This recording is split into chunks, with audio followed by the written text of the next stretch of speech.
Hi, this is Phil, and I'm here to tell you all about the Capes and Lunatics Patreon. Get early access to all of our interviews, including the monthly Chichester chats with writer and comic book legend D.G. Chichester, new episodes of classic Capes and Lunatics shows, including The Quantum Zone, This, That, or the Third, and many, many more specials, all completely uncensored. Access starts for $3 a month, full video when you pledge $5 a month. Check out the link in our show notes or go to patreon.com/capesandlunatics. Hope to see you there. That is America's ass. I was just watching that. It was just on TV. All right, kids. Welcome back to another episode of Marvel Tales. Well, how's that for your 4th of July? I am Phil. Joining me, as always, the Sentinel of Alberty. It is Alberty. Justin the Owl. Getting the triangle-shaped shield out today. Ouch. All right, so, yes. If you couldn't tell, and if you're on the podcast, it is the 4th of July. So, yes, we are talking Captain America this time. Captain America 255 and 383. They say, why those two? Well, I thought they were nice one and done. But also, 255 is the 40th anniversary, and 383 was the 50th. 50th, yeah. I'm glad you picked both of those, because they're actually both great issues. And they're great showcases for favorite Sentinel of Liberty, Captain America. Yeah, story-wise and art-wise. Art-wise, you get a great retelling of his origin.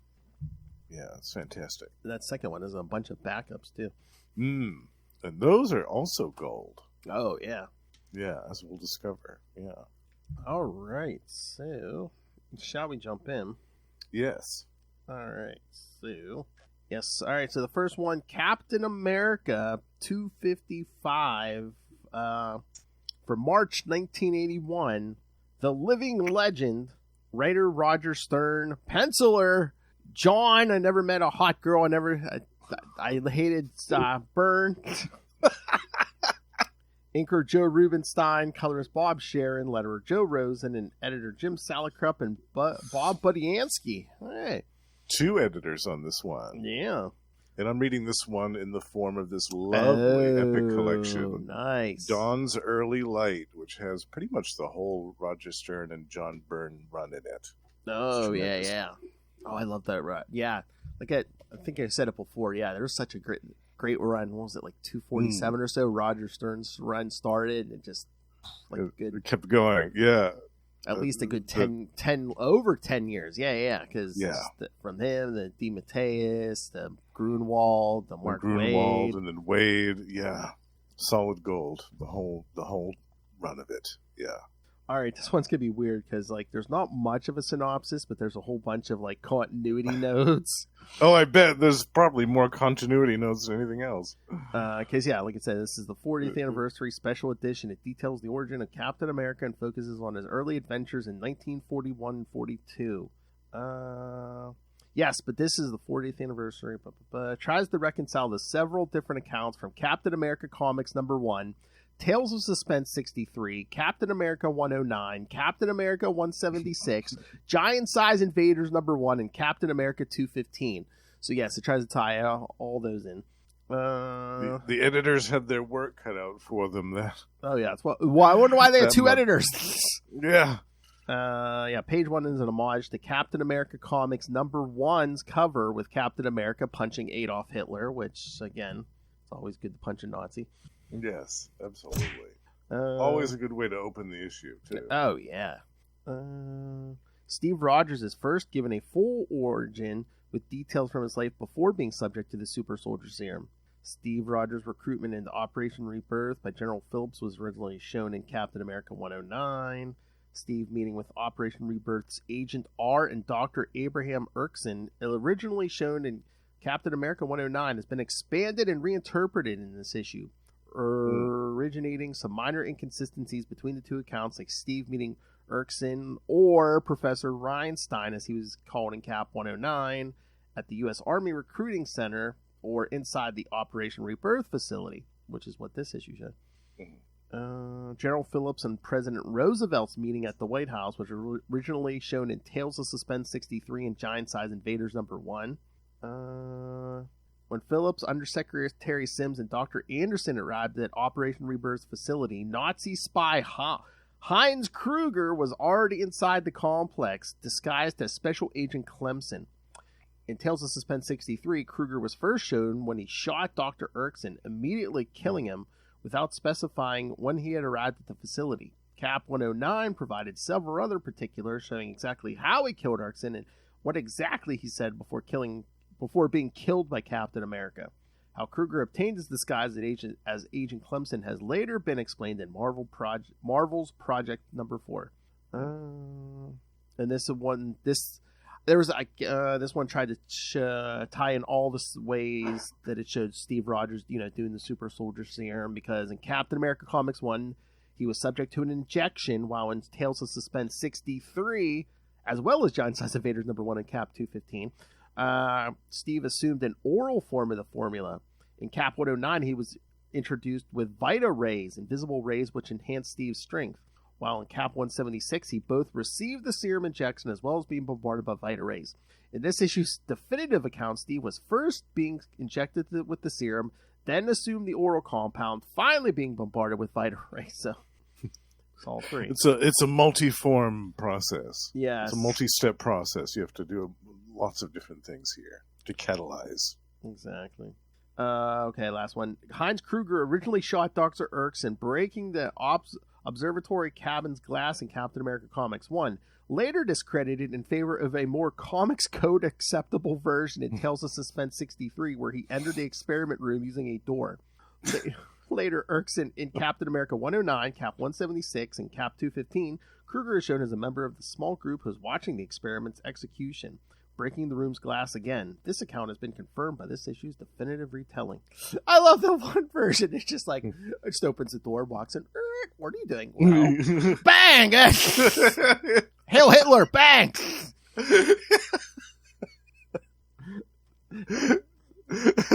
When Steve's like, let me show you the way back out. All right, so good. Yeah. All right, let me open this up. Yeah, so what did you think of this, especially since they tried to go into more detail and they tried to clean up some continuity here? I liked that. I liked that they kind of streamlined everything. That was nice. Because, a lot of people don't realize how long this character has been around. Oh, yeah. Like almost 100 years. So, yeah, I'm sure when they started out, they didn't probably have any fathom of how long the character was going to last. So along the way, of course, there were some bits and details which needed to be eventually reworked or expanded upon. And I'm glad that, we have this great team, Roger Stern and John Byrne, to do that in this issue. Mm-hmm. To expand upon that and to kind of give us another glimpse into that moment in Marvel history, which is quite significant. Oh, man, I've got to put the covers up again. All right, I'm getting the covers. But, yeah, it's... What was I going to say? Yeah, because they had even, Stern had started cleaning up continuity even before this, because it was in 247. Kind of in the 70s, they tried to, change Steve's origin, where it's, his father was a diplomat or something, and he had a brother something who died. Like that. So, so in 247, Roger Stern had it revealed where it's oh, yeah, I guess back in the 40s, the government gave him, false memories, so if he ever got captured and the Nazis ever tried to, I don't know, interrogate him or whatever, they would get all these false memories and stuff. Yeah. Which makes sense. I mean, it makes sense that they would want to have some type of safeguard like that in place. Yeah. And I love seeing the old triangle shield in action again, too. Oh, yeah. I love that. Because that's another thing that we don't really see a lot of. And it was a little detail that I absolutely loved in the Mark Waid run. Yes. When he brought that back briefly. I thought that was so cool. There's 255. Yeah, love that cover. But yeah, to see that old shield again, just briefly for this issue for a little while was nice. Oh yeah, a nice reminder of kind of how he started out, and his costume also was a little bit different back then. He had kind of like the mask cap. Wasn't connected, to the rest. Yeah, the mask was like a cap. Yeah, they tried to retcon that too, and they're like, oh, here's why I'm going to change that. Right. They covered everything. They covered all the bases here. I love that. Attention to detail is important. Yeah. So I was trying to. But yeah, the meeting with the president was good, and that glorious. We have a wonderful 2-page spread, which has like all of the other stuff that happened. His stuff with the invaders, with the Avengers, the plunging into the ice, like all that. I love that. For me, that's my favorite part of the issue. Is that 2-page spread. It's just so wonderful. That could be a poster, a wall poster, easily. Oh yeah, I mean, there's a ton of great shots. Yeah, like that one too. Yeah, it's really, really great stuff. And then just him and his secret identity as the bumbling private. There's another thing a lot of people forget was that he had a secret identity for a little while.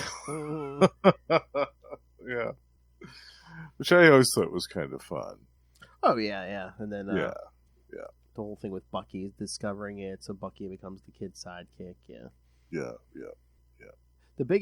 I think the biggest sign of the times of this issue is at the end when they, back to the present day of 1981, and he's like coming back to his apartment.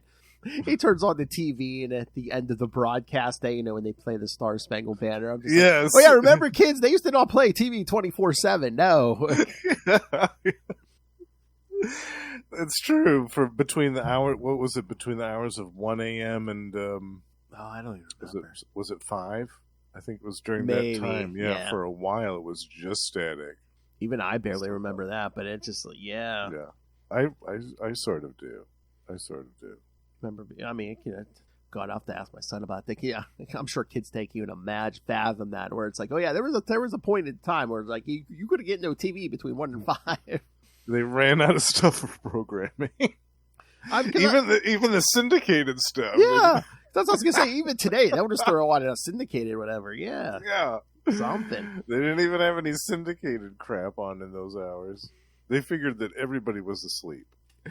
That's right, kids. These people were either asleep or they were busy doing something else. Yes. Everyone loves cocaine. Exactly. But yeah, you're right. That is a beautiful 2-page splash there. Yeah. It would make a great poster. I love it. I love it so much. Well, of course you love it. Oh yeah, there's Namor in the background. Yeah, of course. Oh yes, Yeah, he draws such a terrific Namor. Yeah, I love this issue. It's definitely one of my favorites of that little run of John Byrne and Roger Stern, which I feel like it didn't last long enough. It was only 10 issues or something like that. Yeah, something like that. Yeah. And I felt like it should have been a little bit longer, but although, like I said, again, we got such great runs after them. It was DeMatteis and Mike Zack and Mike Zack, yes, right after this. Yeah. Oh God, it's so good. Yeah. I love it. We've got to cover some of that at some point, maybe next year. Oh, definitely. Yeah. Captain America. Yeah, we'll pick some Mike Zack and JMD Matteis and stuff. Yeah. You never have to ask me, if you ever say, you want to do anything from the Stern run, like I said, through the Wade one, I'll be like, yeah, I'm down. Yeah. During that 10-year block, we could pretty much pick anything. I was going to say, if you ever said, oh yeah, I want to do that run for the next year, I'd be like, yeah, okay, yeah, sure. Coming in 2025, the Captain America podcast. That's people even Lilith, who don't necessarily like Captain America. I'm try something within that 10 years or whatever. Yeah, I'm yes, that is in my mind, that's the definitive Capra. Which I'm sure there's people who the early the Silver Age stuff and stuff. But yeah, no, this is, I'd say this is the definitive. Definitely. Yeah, and I'll pick certain stories to point out to people who aren't really Captain America fans, like the Bloodstone Hunt and 2 or 3 other ones that I can't think of right now. But there's specific stories that are just great adventure, awesome adventure, and great stories, well written, well paced. The art's fantastic. Yeah, there's several Captain America stories that I recommend to people who aren't fans, and I've made a couple of them converts. Nice. I'm proud to say. Yeah. And I don't know if it's because this was this span of years was kind of my first exposure to Cap, or if I like it that way, so that's why I love these. But I just I like Cap as the superhero more than the soul, as a soldier or an agent of S.H.I.E.L.D. Yes, me too. Yeah. Again, the whole Mark Wade Grunwald writing him, where it's just like, oh yeah, I don't represent like the government or even like the country. I just represent, like helping people achieve their American dream, whatever that may be. And yeah, I never liked his close affiliation with S.H.I.E.L.D. in the later years.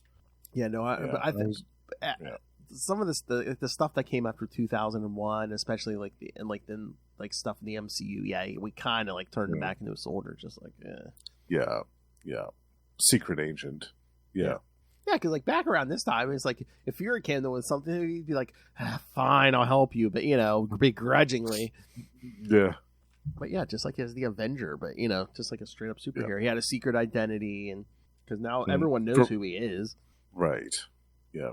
Yeah, I prefer that too, when he's just looked at more like a superhero rather than a government agent or some liaison to the Avengers or something like that, or some S.H.I.E.L.D. director-in-chief.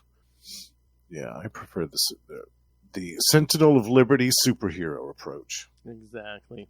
Yeah, there's so many panels from this that like get printed like elsewhere, like especially when they're like explaining like Roosevelt giving him the throw the round shield and stuff. Yeah. Yes. Yeah. I love the whole. Oh yeah, I'm told it's pretty much indestructible. Too bad the accident that created it can't be duplicated. Just like you, it's like how convenient. Huh? A one of a kind man carrying the one of a kind shield. Yeah.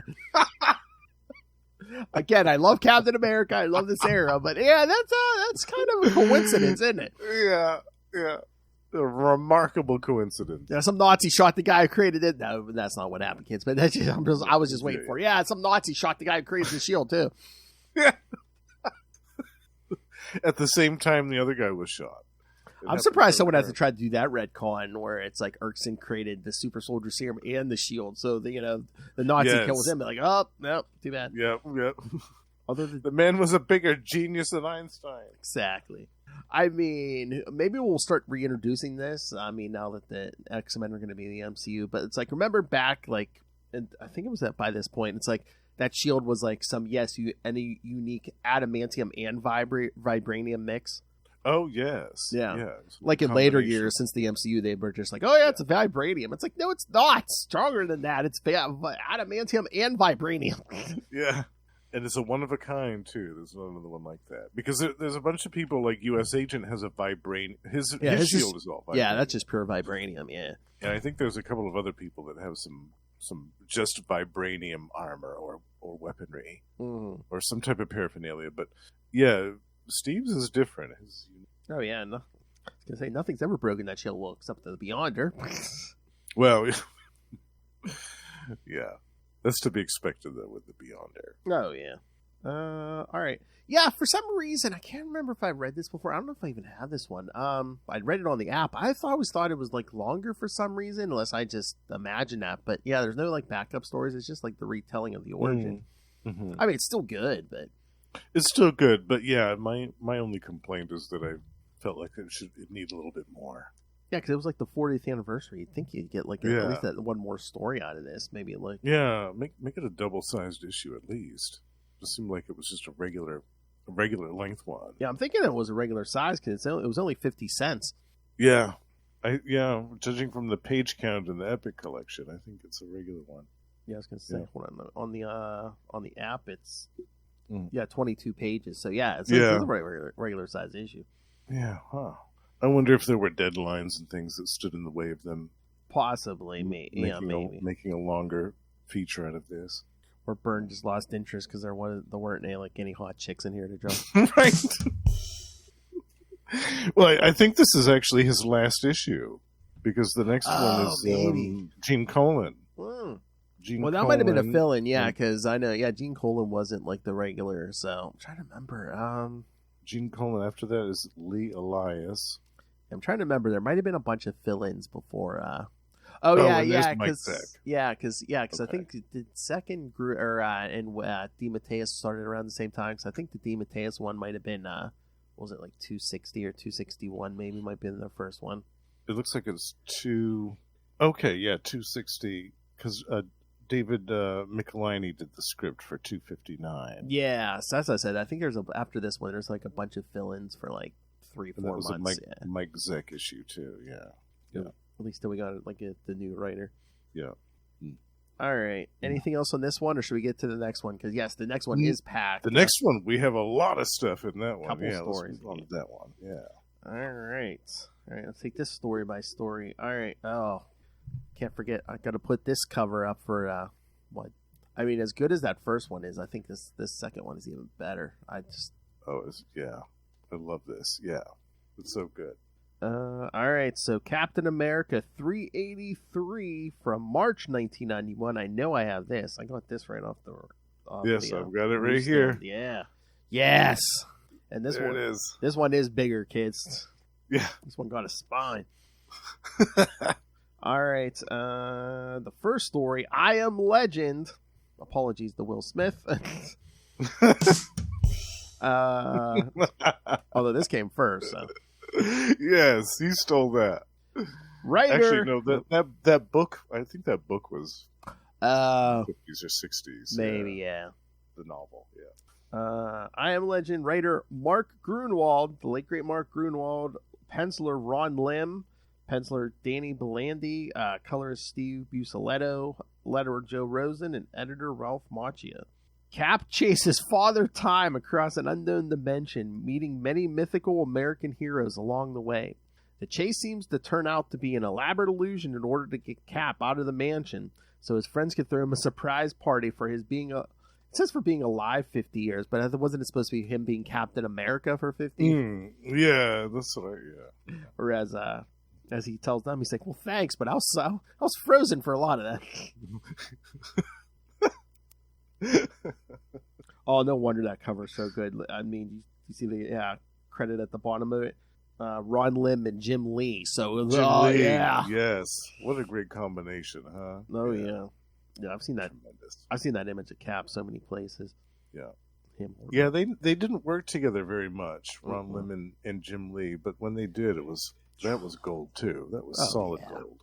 So I mean, this one, I guess the call came into Avengers Mansion about this crazy guy with a sickle, just like terrorizing the streets.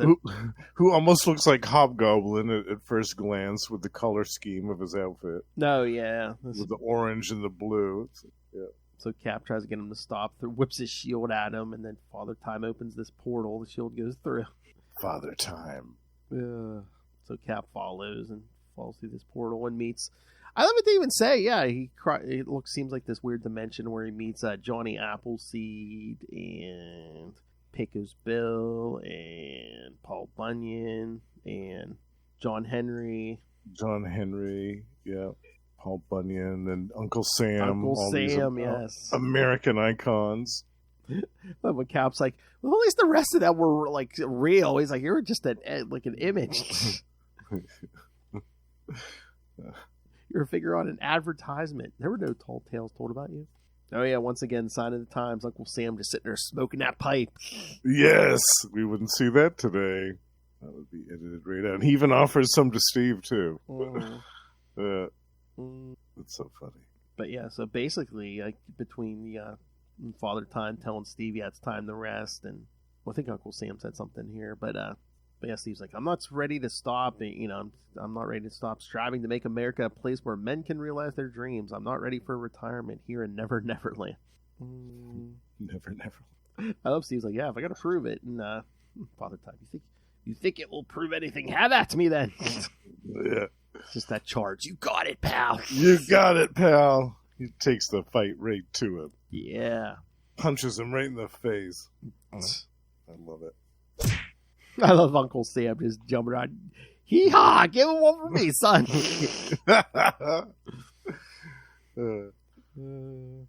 I love you're good, Captain, but time's on my side. I love if we were fighting with cliches, Mister, you'd win hands down.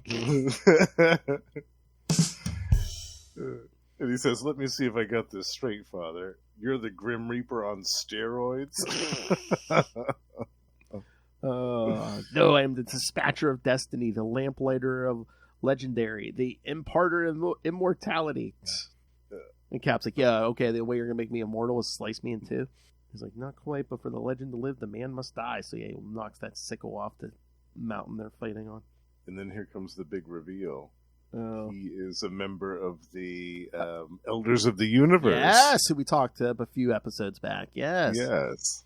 And he thought that on the 50th anniversary of, I guess it's his debut as Captain America, it would be a great opportunity for him to give up his life as well.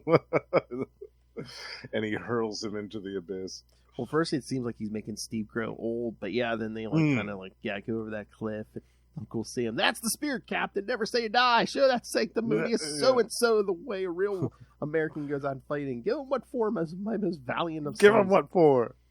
Then it all goes to black. Then all of a sudden Steve's like back in the alley. Mm-hmm. And Father Time's running away again. He's like, He's like, should I shout at him like I did last time? He's like, what should I do? He's like, well, I'll throw my shield again, but this time I'll throw it at his feet instead of his, trip him up this time. Instead of his chest. Yeah. So he gets some of that. But then, yes, this Father Time rips off his mask, and it's Hawkeye. Hawkeye, yeah, surprise. And in classic comic book fashion, he's wearing a mask under a mask. Of course.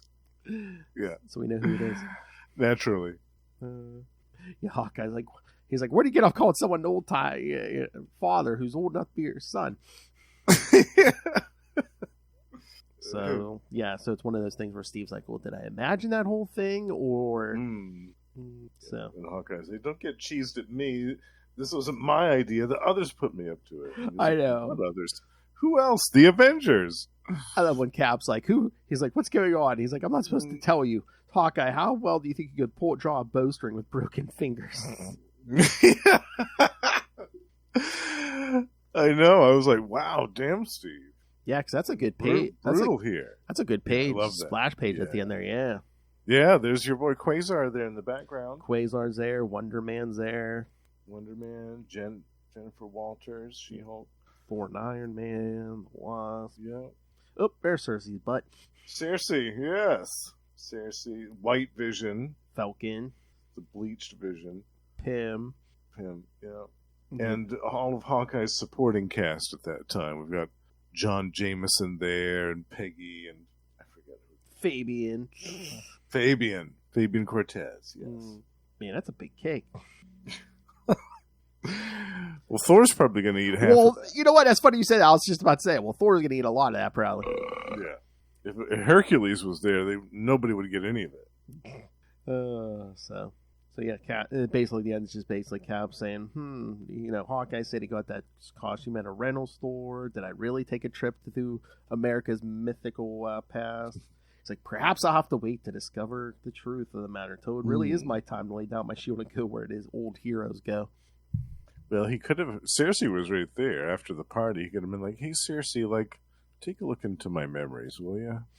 There's something weird that happened earlier today. Just kind of root around in there a little bit and see if you can figure out what happened." Yeah, I wonder if you could have gone to Doctor Strange and be like, "Hey, can you tell something happened?" Yeah.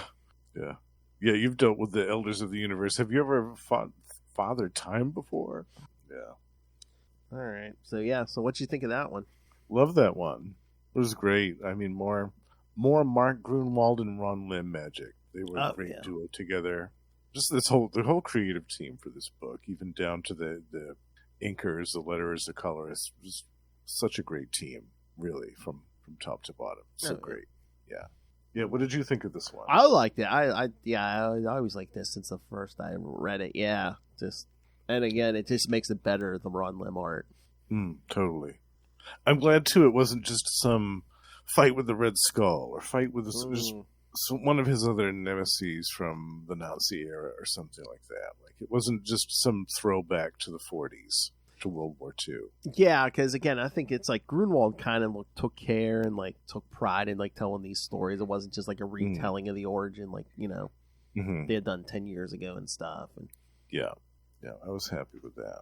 Yeah, I was very surprised by this the first time I read it. I was like, wow, I wasn't expecting this type of a story at all. Oh, yeah. Yeah. All right. Because it's almost kind of like a Doctor Strange story. It's so kind of weird and metaphysical with all these different journeys around to different locales and meeting different characters. Yeah. Yeah, it's not a stereotypical Cap story, at least in this era, yeah. Mm-hmm.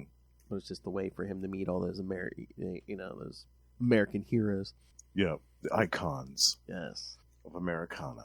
But we do get a classic Yes. style Captain America story after this one. Yes, a World War II style story. Yes, fighting side by Yes. side with Sergeant Fury and his Howling Commandos. Penciler Ron Frenz, inker Bob Petreka, colors Paul Beckton, and letterer Mike Heisler. And writer Tom DeFalco. Yeah, I didn't even mention it here, but this is a retelling of the story from Sergeant Fury number 13, presenting the first meeting between these World War II legends from Captain Bucky's point of view rather than Fury's. There are several panel similarities with much great Kirby-esque art, yeah, and some story alterations. Begins with Captain Bucky somewhere along the northern coastline of France, where Nazis have been massing. They come upon the use of slave labor to build a tunnel under the channel. Bucky infiltrates the operation disguised as a member of the Hitler Youth. Cap, posing as a civilian captive, links up with Fury and company to take down the operation. But yeah, I mean, if you were going for like a Kirby like style, like Ron Frenz is good because I know he said one of his inspirations is like Kirby and stuff. Yeah, totally. Yeah, and like when him and Tom DeFalco, who are kind of one of my favorite dream teams. Oh yeah, and just anything that they do, I'm a big fan. When they did that, that run on Thor, for a while the inker was Joe Sinnott. And his inks with Ron Frenz's pencils were kind of like the closest thing that you could get to like being in the old Stan Lee and Jack Kirby Journey to Mystery days. It evoked that whole feel to me when I was reading that as a kid, that I was kind of experiencing the same kind of magic and wonderment reading these stories as kids were experiencing 25, 30 years prior to that with the Stan Lee and Jack Kirby stuff. I had that same feeling when I was reading those Thor stories. And later on, too, when Tom DeFalco moved to the Fantastic Four, and him and Paul Ryan did that tremendous run on that, I had that same feeling with those stories, too. So, yeah, this is very evocative of those classic early Marvel stories. Yeah, and again, I don't know if it's just the combination of the inker he has here, but yeah, I think they kind of went out of their way to make it look as close as they can to the original story. And I love it. I think they did a great job of that, and they did a great job telling a great story. A really important moment in Marvel history. The meeting of Nick Fury and Captain America is a big deal. Yeah. The two characters they wouldn't let die. That's right. That's right. I think we said that, but we were talking about that with Chichester before because he wrote like Nick Fury, Agent of S.H.I.E.L.D. like, in the early 90s. Yeah, like we said, how great would that have been? Just a story of just like, Nick Fury just like tired of it all. Just be like, you know what? How many decades have I been spying and they just won't let me die? Put me in that cryogenic chamber, please, he says. Infinity formulas, whatever. It's just like, they won't let me die. Yeah. LMDs. Yeah. I love it. All right. You ready for the next story?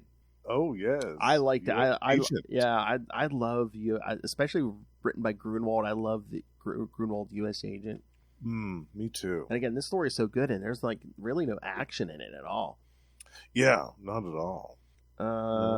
Yeah, so this one is Man of Straw. Once again, written by Mark Grunwald, penciler Mark Bagley. So, of course, I love that art. Inker Dan Panosian, colorist Nelson Yomtov, and letterer Joe Rosen. The U.S. agent, unsure about whether left-winger and right-winger are dead or alive, exhumes left-winger while reminiscing about the situation that led him to that moment. The U.S. agent remembered fighting and defeating both wingers, leaving them to burn. Scroll down because we did talk about it, but then finding them again as revived enemies in Immortus's Legion of Unliving from West Coast Avengers. We're gonna have to hit that. We are. That is a great story. Oh yeah. The U.S. agent then checked at the hospital, and the doctor told him that the wingers had committed suicide, as the damage U.S. agent had caused would take them to a lifetime of torture.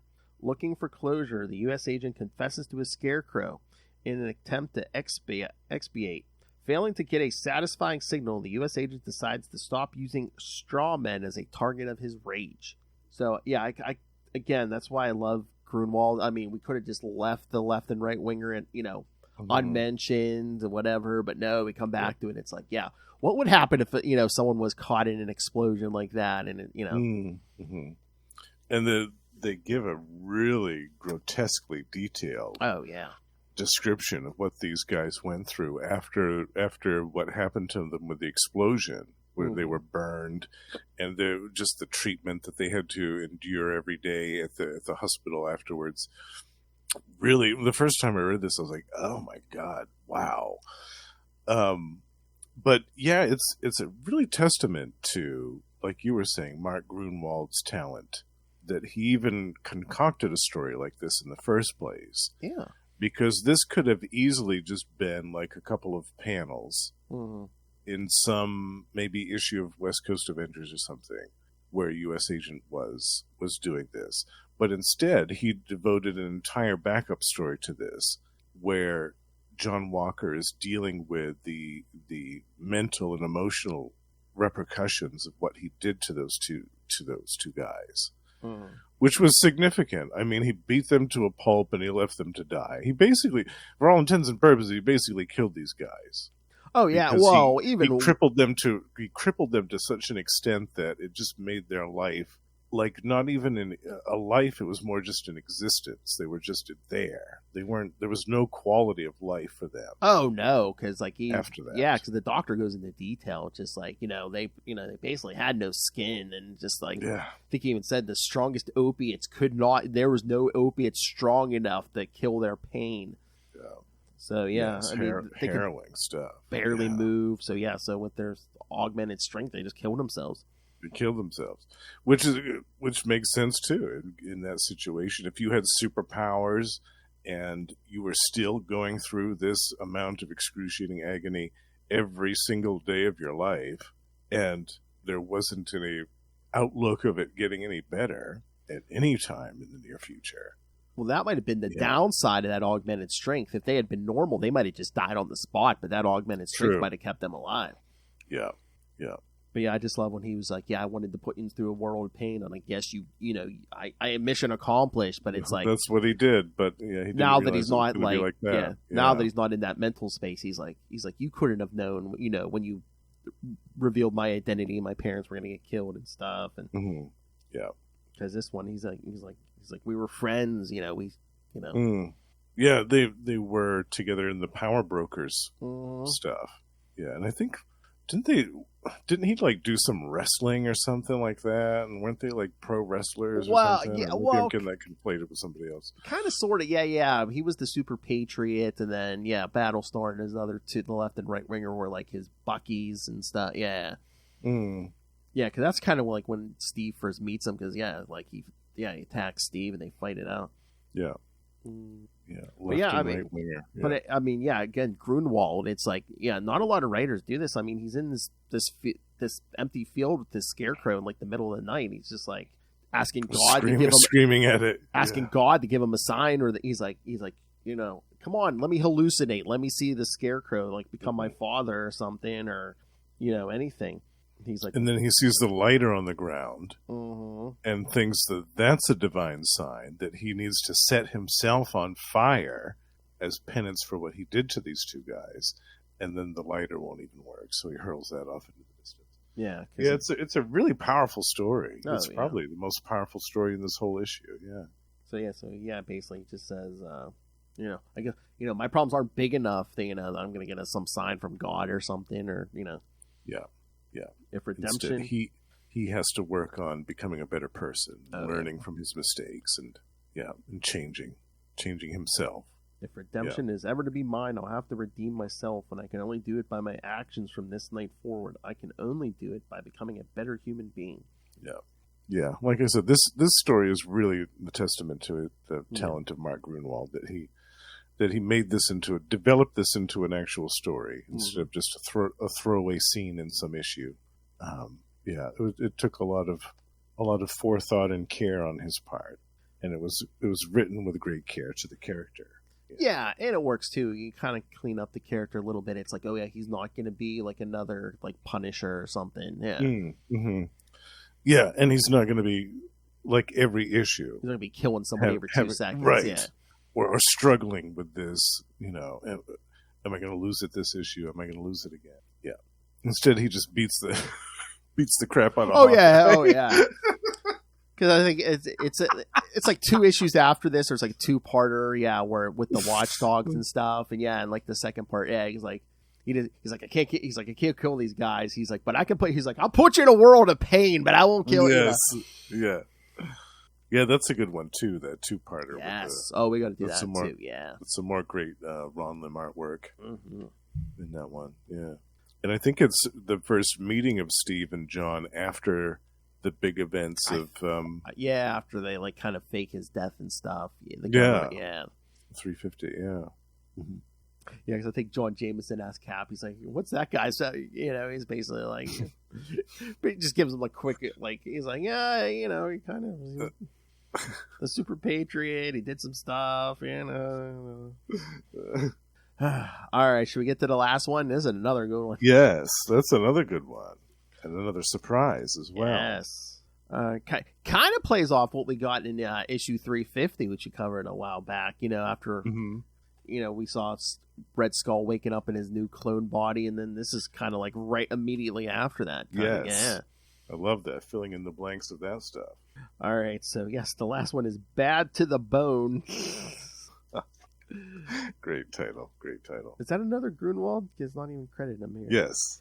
Yep. Yeah, Mark Grunwald, penciler Ron Wilson, inker Fred Fredrickson, colorist Nelson Yomtov, and letterer Clem Robbins. Castle Zola in Switzerland is harassed by a trio of mercenaries. Just after Zola has finished transferring the Red Skull's mind to Captain America's cloned body, the castle's defenses, including Zola's non-humanoid servant, Doughboy,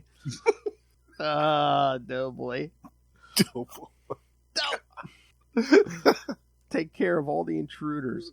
Monitoring the situation, the Red Skull shows interest in one of the interlopers, and Zola keeps that one man and one other alive for questioning. The Red Skull executes one of the prisoners for claiming that the Red Skull sent them. He then fights the other one as a test for his new body. The Red Skull wins the fight and, deciding to change his usual MO, recruits the stranger as his right-hand man, giving him the name Crossbones. Crossbones admits that the man he had been working for had claimed to be the Red Skull, but was likely an imposter, as the man in front of him was had a much more intimidating stare. You could say that. Oh, yeah. And I love saying, of course, it's before he took that red dust, so he slapped on that Red Skull mask. Yes. He still had that hanging around, which was convenient. Man, if he had been wearing that in 350, man, that dust to death, man, a lot of eating that flesh right off his face. Yeah. Oops. And I was trying to remember when the other Red Skull died, the one that originally hired Crossbones. I don't know if that was the same guy. It might have been, but what was it? It was like towards the end of was that 347? I think. I think so. He gets busted out of prison, but it's Scourge, and Scourge just like right because he takes him up in a helicopter. He's like, "Hi, I escaped prison," and Scourge is like, "Justice is served." Pum pum pum. You just see the fake skull come flying out of the helicopter. I knew that it was leading up to 350, but I couldn't remember what issue it was. Because I'm assuming that's the guy, maybe. Mm-hmm. That's what I assume. Yeah, because I don't know, unless there was another Red Skull imposter running around, but because Crossbones first showed up during the Crossbones first showed up during the Bloodstone hunt, right at the end of it. Yeah, so they never said. I wonder how much time took place between this story and Bloodstone hunt. I don't know. Yeah. There's no editor's notes in this one, are there? No. I don't think they ever said. But again, God, I wish Grunwald was like... if you would ask Grunwald, he would have had an answer. He would have been like, known. This takes place between this issue and this issue. Oh, yeah. Absolutely. He would have whipped it right out off the bat. Yeah. He would have known exactly. But yeah, that first issue was a regular-sized issue. This one was a special triple-sized 50th anniversary. Yeah. And I have to say, all the stories are great. Really. The Captain America one in the beginning, the one with the Icons of America were great. No, I remember reading this issue as a kid and continuing not to read Captain America after it because it was so damn confusing. And that's funny because it's such an atypical Captain America issue. Yeah. At least that first story, with Captain America and Father Time. Yeah. That was it was just a one-off. Yeah. Yeah. But even the backups, I mean, we don't get a lot of glimpses back to World War II Captain America in the regular series, and you don't get a lot of moments like the U.S. Agent story. That's what I said. And we're revving up for the grim and gritty '90s. I did like that Grunwald actually did that story. It's like, when you blow a guy up, he's going through skin grafts and and they're describing it in vicious detail. Oh yeah. Which is important because those things stick with you after you read it. Yeah, it's important. No, some weird shit. Well, it's the 50th anniversary. Come on. Yeah, I love it. I love this issue. Yeah. I think all the stories were very strong. All the creative teams were great. Well, pretty much. I mean, pretty much the whole issue was Grunwald, except for that World War II story. Yeah. Yeah. So, except for that one story, I mean, Grunwald put out a triple size issue. Yeah. Yep. And it's all good. It's all good stuff. Which, I think I'm pretty sure it was confirmed. Like, he loved the character. I mean, there's so many guys who love the character Captain America. Grunwald did. Mark Waid does. Oh, my Lord. He came back, like, how many times the Captain America? And I think, when he came back in the, what was it, like, around, might have been after Secret Wars. What was it? But, the last time he came back, I think they even had, like, a little text page in the back. They said, Mark Waid's always been a fan of Captain America. When he was on college radio, he used the name Captain America as like a DJ name. Oh, I love that. Yeah. I love that. That's so cool. Yeah, some of his stories are in that epic collection as well. Yeah, he's been writing Captain America for decades. I love it. Yeah, because he'll write, come back. That's the thing. He was writing right before Onslaught and everything, and then then Heroes and then after Onslaught, after back, Heroes Reborn, he's back. And consistently good. There was never a dip in quality. No, I love Cap now, but as a kid, the continuity was so nuts I could not wrap my head around it. Well, that's the thing. It's like, back then, it's like, I mean, it was so good, but it was so rich because it's like, Grunwald was on his book for 10 years or something? Yes. Yeah, that's when you got long runs, like Grunwald for 10 years. Peter David was on the Hulk for 10 years or something. Yeah. Right. And the artists usually stuck around for at least a couple of years. Oh, yeah. 2 or 3 years. You didn't have 2 or 3 artists every year. It was a lot more consistent, I would say. Oh yeah, definitely. And again, like we were talking with Kelly Thompson, those guys got to play the long game. You're on a book for 10 years. It's like year 7 and 8, you can call that to something you did year 1. Right. Exactly. Yep. All right.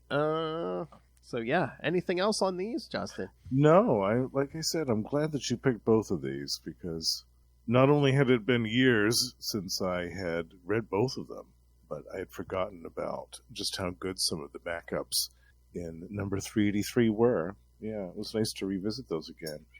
And it was kind of a nice compare and contrast too, because it's kind of like the 40th anniversary issue, the 50th, and Grunwald went way above and beyond. He went above and beyond, absolutely. Yeah. The 40th thing. I love Roger Stern and John Byrne, but they were just like, let's just retell the origin. Yeah, whatever. It's our last issue on this run together. Let's just do this. But again, they might not even have given them they might have just said, you're getting a regular size issue. That's true. Who knows actually back then in 1981, how often that they did double-sized issues. I don't remember. I felt like they kept that stuff to more contained to the annual situation. I mean, there's titles. Their 300th issue, they didn't do like a bigger issue. They just did regular size issues. Oh, for Captain America, that was a regular size one, wasn't it? I can't remember if Cap might have had a bigger. I can't remember. The one with the red skull. I can't remember if that might have been bigger. But there's like Fantastic Four 300 was a regular size issue. Oh, was it really? It was the wedding of Johnny and Alicia. Well, Alicia, and it was like that was a regular sized issue. I think so. Yeah, and I think Daredevil 200 was a regular size issue. Yeah. Oh wow. So weird. I know. Modern comics would never. Well, again, they never get to 200 anyway. But I would love to see a modern comic get to 100. Oh yeah. I'd love to see that. Well, I I mean, know it's possible. well, in a month or two here, you know who's getting the 150, right? Batman, my favorite character. Oh, okay. That's promising. Getting closer to 200. I mean, That's good. Spider-Man just got to 50 again. It's like let's get to 100 because the last volume, me and Lilith were like, really?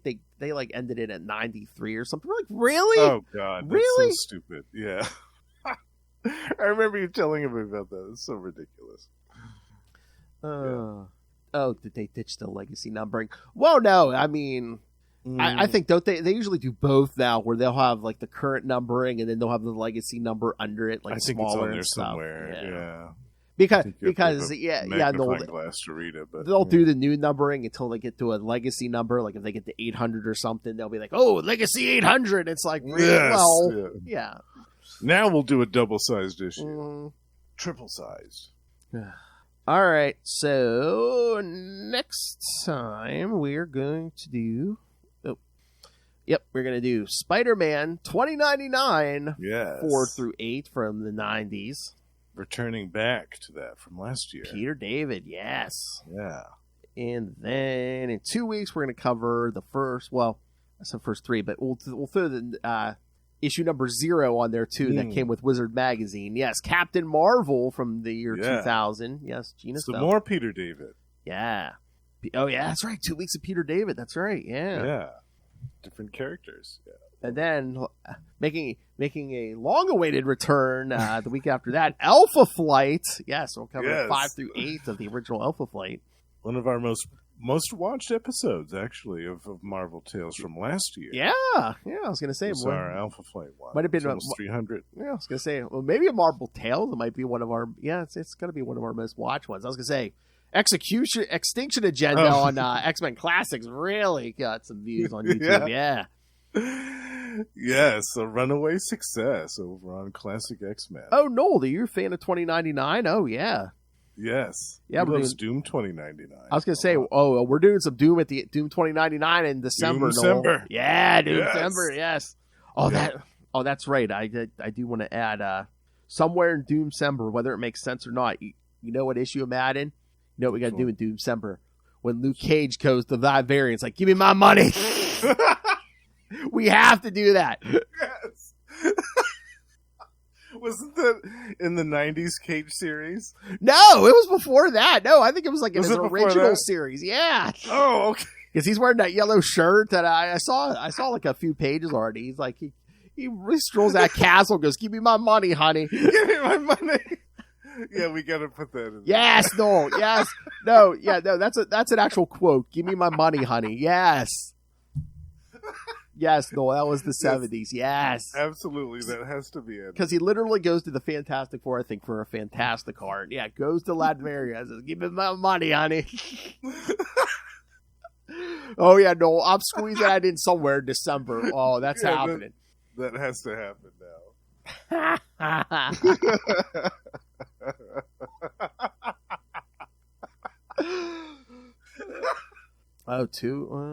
Maybe is it 2-parter? Oh, well, it's getting in there. Oh, maybe we'll do that with Emperor Doom. So we'll get that in there somewhere. There's a place for it.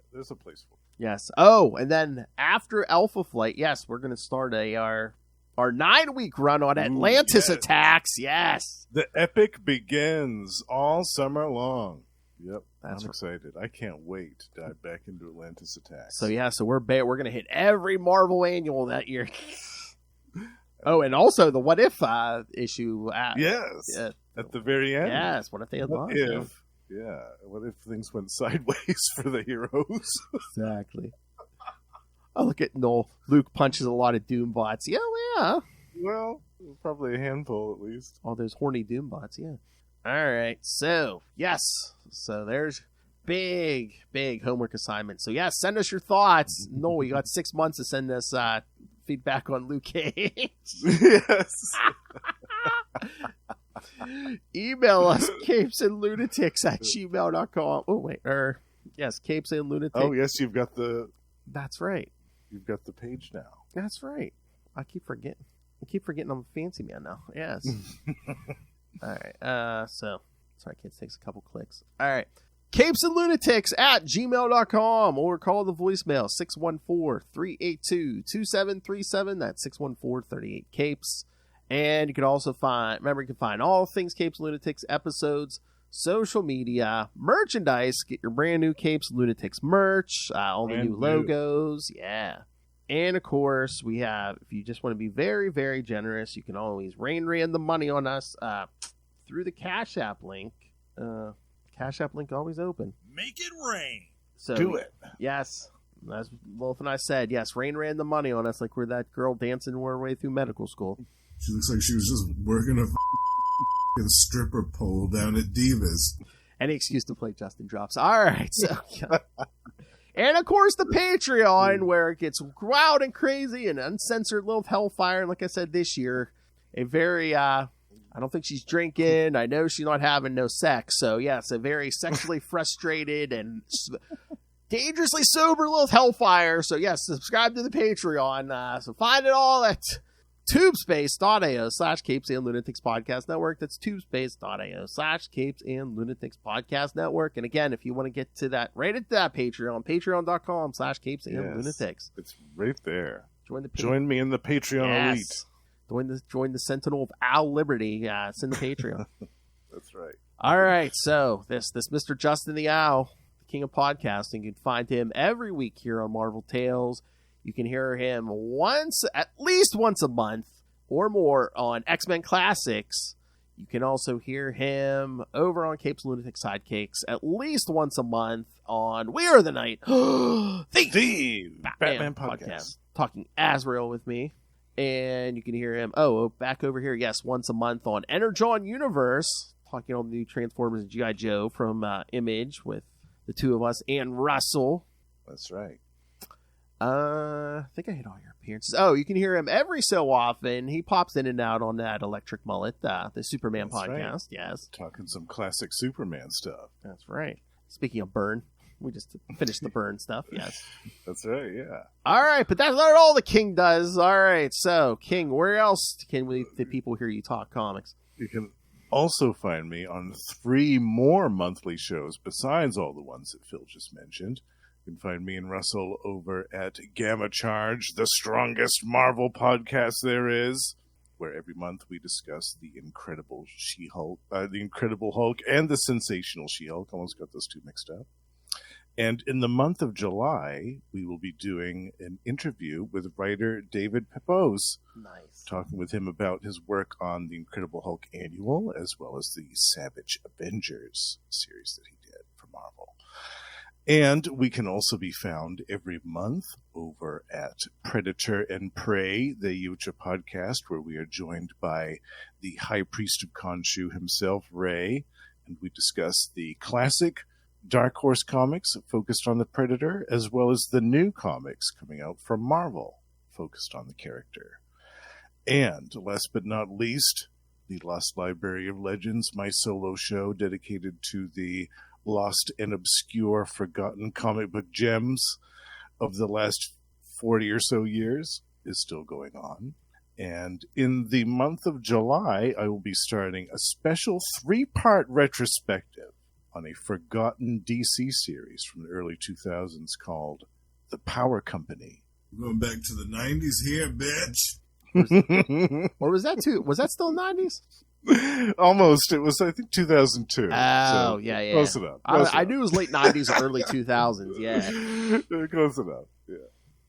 Double biscuits for me. Don't shock the monkey. Guilty or innocent. If loving biscuits is a crime, give him the chair. That's right. Oh, that's naughty. I love it. Tap, tap, tapping my way downtown. All right, kids. Thank you for joining us for Captain America. Again, come back next week for Spider-Man 2099, 4-8. Going back to the future. Yeah, you're a fan, Noel. Send us your thoughts. Come on. Yeah, send us some feedback. Yeah. Then in 2 weeks, yeah.